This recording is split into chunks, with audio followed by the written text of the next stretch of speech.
لوگوں نے قرآن کا مذاق بنایا ہوا ہے، جیسا جی میں چاہتے ویسا پڑھ لیتے، جیسا جی میں آیا ویسا پڑھ لیا، کسی داڑھی والے پہ اپنا بچہ پڑھوا لیا، کسی ملانی میں پڑھی ہوئی عورت پر اپنے بچے کو قرآن پڑھا رہے، قرآن کا مذاق بنا کے رکھ دیا ہے۔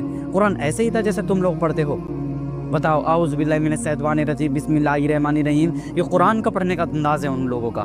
انہیں صحیح بتاؤ تو صحیح سمجھتے نہیں ہیں، جاؤ تمہارا الگ ہے ہمارا الگ ہے، عورتوں کا الگ ہے مردوں کا الگ ہے۔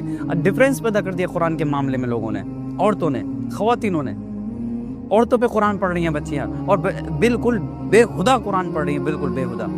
اور جب اپنے علاج کی باری آتی ہے تو اچھے سے اچھا ڈاکٹر ہائر کرتے ہیں، جب قرآن کی باری آتی ہے تو اچھے سے اچھا قاری ہائر نہیں کرتے، بلکہ ایسے ہی بھیج دیتے ہیں کسی ناظرہ خواہ پہ، اور ایسے بھیج دیتے ہیں کسی عورت پہ اپنا بچہ پڑھانے کے لیے، اور پڑھ جاتے ہیں ایسے قرآن الٹا سیدھا، اور بلکہ قرآن لعنت بھیجتا ہے پڑھنے والے پر اور پڑھانے والے پر۔ اللہ نے فرمایا من لم یتغن فی القرآن فلیس منی، جو قرآن کو صحیح سے نہ پڑھے، حدیث ہے اللہ کے نبی کی کہ جو قرآن کو صحیح سے نہ پڑھے وہ ہم میں سے نہیں۔ قرآن نے کہا زینت القرآن باسواتکم، زینت دو قرآن کو اپنی آواز سے۔ قرآن خود بتا رہا ہے مجھ کو کیسے پڑھنا ہے، تو اپنی مرضی سے قرآن کو سیکھ رہے ہو، پڑھ رہے ہو، غلط سلط پڑھ رہے ہو، اور ایسے ہی قرآن نہیں آیا جیسا تم پڑھ رہے ہو۔ قرآن تجوید کے ساتھ آیا، احکم التجوید التی مرادها عند تلاوت القرآن۔ قرآن کو احکام رسول اور اس کے قاعدے سے پڑھو۔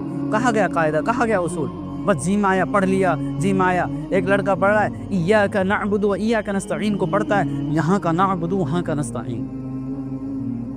الحمدللہ رب العالمین الرحمن الرحیم مالک یوم الدین، قرآن ایسا پڑھ رہے بتاؤ؟